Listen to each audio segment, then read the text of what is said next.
এবাৰ আমি আন দুটি বঁটা প্ৰদান কৰিবলৈ আগবাঢ়িছোঁ চিনেমা আৰু সংগীতৰ ক্ষেত্ৰত। গতিকে এইবাৰ মই মঞ্চৰ সন্মুখৰ আসনলৈ আহিবলৈ অনুৰোধ জনাইছোঁ ৰূপম ভূঞা আৰু কৃপাল কলিতা ডাঙৰীয়াক।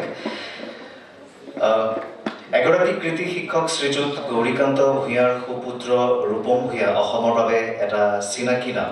তেখেতৰ গভীৰ মিঠা কণ্ঠ আৰু সদা সাজু সাৱলীল আৰু নিৰ্ভুল গায়ন শৈলীৰ বাবে দশক পূৰ্বে নৰ্থ ইষ্ট ব্ৰিজ বেণ্ডৰ জৰিয়তে খলকনি তোলা ৰূপম ভূঞা আকাশবাণীৰ এগৰাকী স্বীকৃতিপ্ৰাপ্ত গায়ক হোৱাৰ লগতে ইতিমধ্যে অলেখ বঁটা লাভ কৰিছে নিজৰ গায়নৰ বাবে।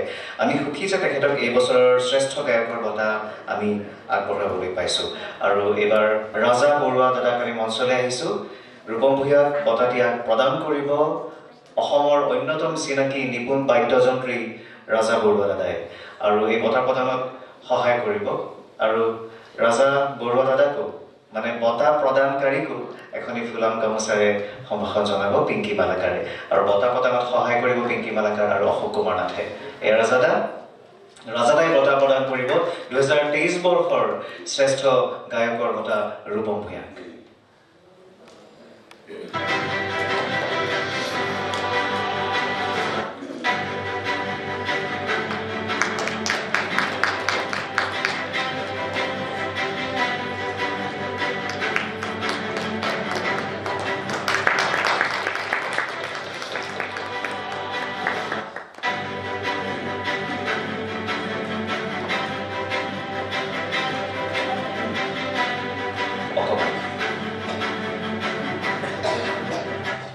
নমস্কাৰ।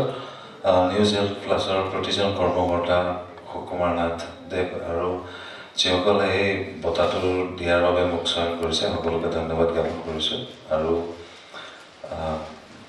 এনেকুৱা একো কাম কৰা নাই 23 চনত বিশেষ যে বঁটাটো পাবলগীয়া। কেইটামান যিহেতু গান গাই ভাল পাওঁ সেইকাৰণে গান গাই আছোঁ, আৰু এইটো এনেকুৱা ধৰণৰ বঁটা পালে ভাল লাগে, কিন্তু কেতিয়াবা কনফিউজো হৈ যাওঁ কিয় দিলে আচলতে। এনেকৈ একোৱেই কৰা নাই 6 বছৰ মই, কেইটামান নিজৰ ভাল লগা গান গাইছোঁ খালি।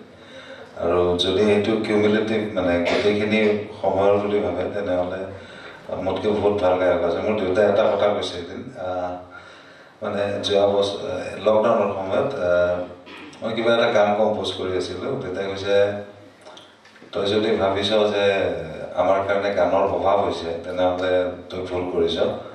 আমি জীয়াই থাকিবৰ কাৰণে যিমান গান লাগে অলৰেডি হৈ গৈছে, তহঁতে ইমান চেষ্টা নকৰিবি যে যদি একো কৰিব নোৱাৰো নালাগে, বেছিকৈ গান বনাবও নালাগে, একো ভাল লাগিলে কৰিবি নহ'লে নালাগে, নহ'লে মানুহৰ কাৰণে বহুত গান আছে। তই যদি আজিৰ পৰা গান নাগাওঁ তেতিয়া আমাৰ কাৰণে গান আছে, তই চিন্তা কৰিব নালাগে, কণ্ট্ৰিবিউটো কৰিব নালাগে ইমান। আৰু গতিকে মই তেনেকৈ কৰি গৈ আছোঁ, যি ভাল লাগে।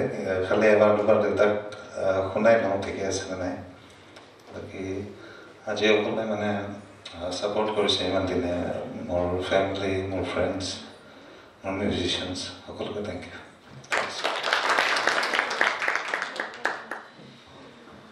ধন্যবাদ ৰূপম ভূঞা।